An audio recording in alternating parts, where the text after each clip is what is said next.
Bueno, lo primero que vas a hacer es buscar la aplicación de CMD. Buscas en el buscador, abres el programa, lo abres.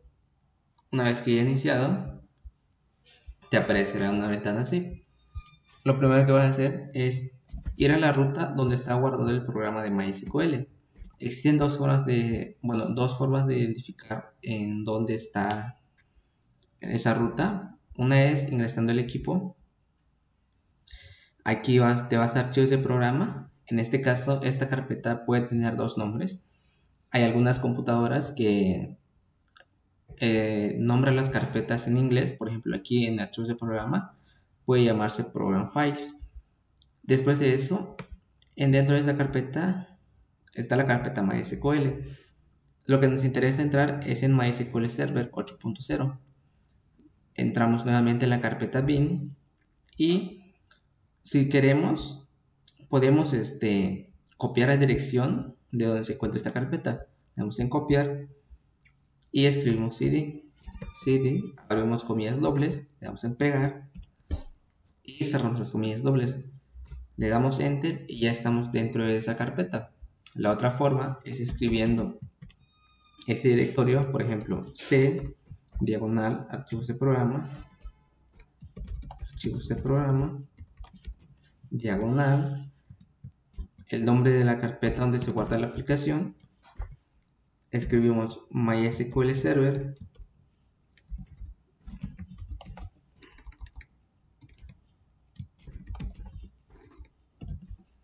seguido de la versión que tenga. La versión puede variar, por ejemplo, en versiones anteriores puede tener la 4.1 o la 5.0. Siempre hay que tener en cuenta qué versión de server tenemos. El server es una carpeta donde se guardan todos los datos de nuestra base de datos. Abrimos otro slash y colocamos el nombre de la carpeta llamada bin. Una vez que ya tengamos hecho y que no haya errores, le damos enter. Como ven, nos dio la misma ruta que la anterior. Aquí, Program Files. Una vez que estemos dentro, lo siguiente que vamos a hacer es ingresar a MySQL. La forma es muy fácil.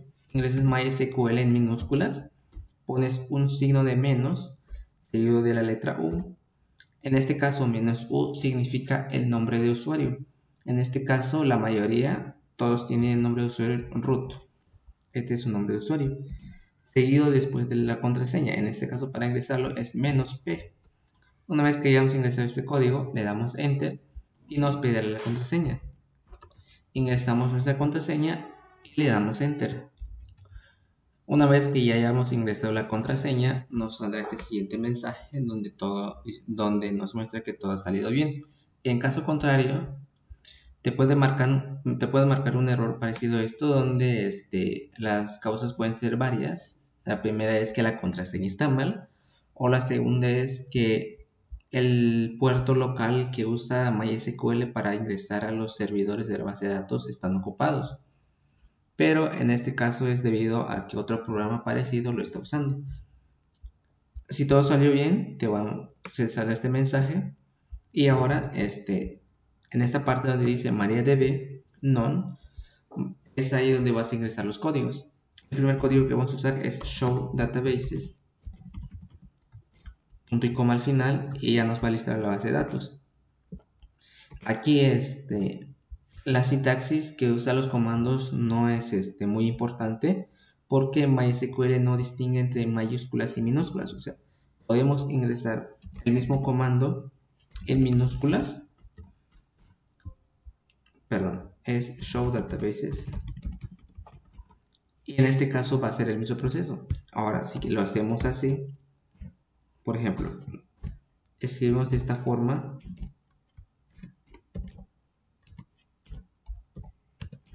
MySQL lo va a detectar como un comando porque no sabe distinguir entre minúsculas, mayúsculas y caracteres especiales. Y va a ser el mismo proceso que el anterior. Nos va a marcar todas las bases de datos que tenemos. Una vez que ya nos muestre todas las bases de datos, seleccionaremos una. En este caso, bueno, antes de esto, puedes crear una nueva base de datos. El comando para crearlo es create databases seguido del nombre de nuestra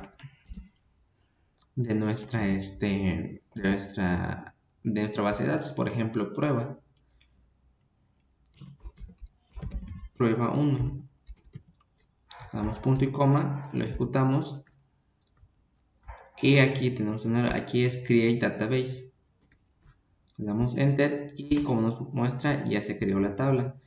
El comando exacto es create database y no create databases. Una vez que tengamos creado la tabla, volvemos a visualizar nuestra base de datos para asegurarnos de que esa base de datos haya sido creada. Como podemos ver, aquí está prueba 1, que fue la base de datos que creamos. Ahora, si queremos algo o ya tenemos creada una base de datos y queremos usarlo, por ejemplo, BD Productos Deportivos Equipo 1 o Biblioteca A221639, lo que vamos a usar es ejecutar el comando use seguido del nombre de nuestra base de datos, por ejemplo, biblioteca A221639. Damos punto y coma al final, presionamos enter y aquí nos dice que la base de datos ya fue cargada. Lo siguiente que vamos a hacer es mostrar todas las tablas, que es show tables. Damos enter y como podemos ver tenemos como 5 tablas. Para ingresar una nueva tabla es sumamente sencillo. Ingresamos create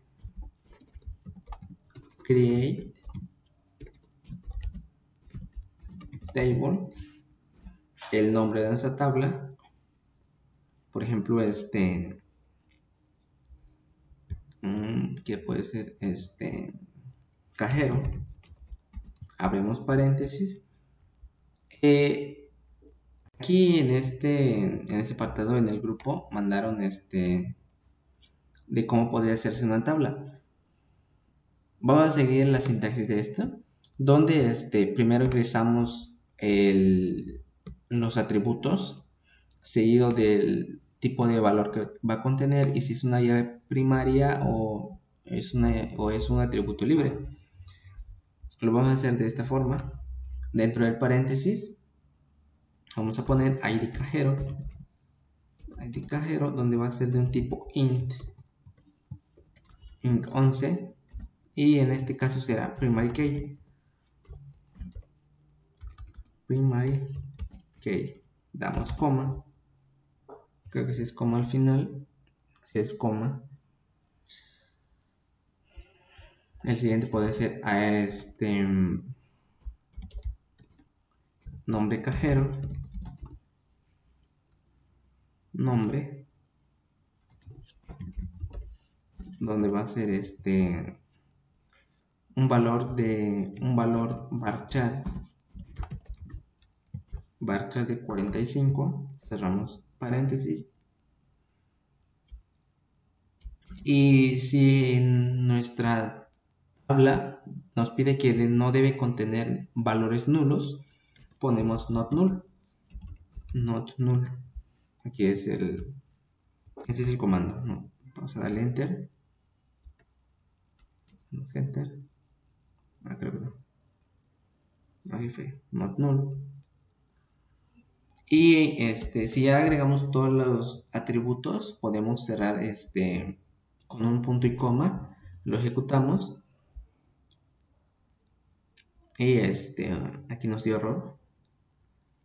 Nombre cajero, primary key. Okay. Aquí el error fue que primary key es con Y. Not null, punto y coma. Y ya. Si nos muestra donde dice query 0 rows affected, es que nuestra tabla ya fue creada. Para visualizar todas las tablas usamos nuevamente el comando show tables. Y como podemos ver, aquí ya se creó la tabla cajero. Si queremos ver qué atributos contiene nuestra tabla, podemos usar el comando descript table. No es descript table, sino el descript el nombre de nuestra tabla. Damos esto. Es cajero. Damos enter y como podemos ver el ID cajero es una llave primaria, dice key, y es un int de tamaño 11 y el nombre cajero es un var de 45 que no permite valores nulos. Seguido de esto también podemos ver cómo fue agregada cada atributo de nuestra tabla. Por ejemplo, show create table. Por ejemplo, no sabemos, por ejemplo, de casualidad se nos olvidó qué comando se usó para crear la tabla préstamo o la tabla biblioteca, cualquiera de esos. Podemos dar show create table préstamo, por ejemplo, préstamo, damos enter y como podemos ver aquí es la tabla préstamo y nos muestra todos los datos que fueron ingresados para que la tabla fuera creada. Inicia desde create table, préstamo. Esta parte de las comillas que aparecen las ignoramos porque es muy innecesario que se escriba también en los comandos de MySQL, pero solo es una representación para que podamos identificar bien los datos. Como podemos ver, se creó la tabla préstamo, donde ID préstamo es de un tipo de dato int con tamaño 7 que no admite valores nulos. El segundo es ID usuario, igual tampoco permite valores, perdón, int 7, y en este caso sí permite valores nulos. ¿Cómo podemos identificar que permite valores nulos? Porque dice aquí default null. Este es un valor por defecto que está que lo toma al crear la tabla. El siguiente es ID biblioteca con los mismos datos y aquí se especifica cuál es la llave primaria. Podemos definir la llave primaria como lo hicimos anteriormente escribiendo ID cajero in primary key. Perdón, era primary key con Y. Lo podemos especificar así. O también podemos darle un coma después del último atributo y escribir primary key, abrimos paréntesis y el nombre del atributo. Damos un coma y estos no necesariamente tienen que ir como podría decir, en la tabla o en los atributos. No necesariamente tenemos que escribir cada uno de estos. Por ejemplo, key, ID usuario, no necesariamente tenemos que escribir eso. Lo que sí es necesario es definir las llaves foráneas. Lo que se hace es escribir esta parte del código foreign key. Le damos, una vez que ya habíamos terminado de escribir todos los atributos, después del coma, escribimos foreign key, abrimos paréntesis, escribimos el nombre de nuestro atributo, escribimos la palabra reference, es un comando. Es la tabla que queremos usar y qué dato vamos a tomar de esa tabla. En este caso es ID usuario. Normalmente el ID que vamos a usar es lo mismo que se pone en la tabla que estamos creando. Ahí no habría tanto problema, solo aprenderse que foreign key es una instrucción para definir la llave foránea. ID usuario es un atributo que está en tu tabla al que estás creando. Por ejemplo, en préstamo está ID usuario. Reference hace referencia a la tabla que vamos a usar para tomar los datos. Por ejemplo, usuario es una tabla que ya habíamos creado anteriormente. Por ejemplo, aquí existe una tabla usuario y dentro de esa tabla usuario también existe un ID usuario. Podemos verlo de esta forma. Describe usuario. Aquí aparece ID usuario, que es la llave primaria, y es el mismo que se menciona al final. En la tabla usuario tomamos el ID usuario para ponerlo en ID usuario de la tabla préstamo y que se denomine como llave foránea. Pasa lo mismo con biblioteca, que también toma el ID biblioteca. En esa parte, el último ya no es ya no lo tomamos en cuenta porque este solo define qué tipo de datos permite o admite nuestra base de datos. Sería todo. Espero que hayas entendido un más o menos de lo que se hace en este proceso de creación de bases de datos.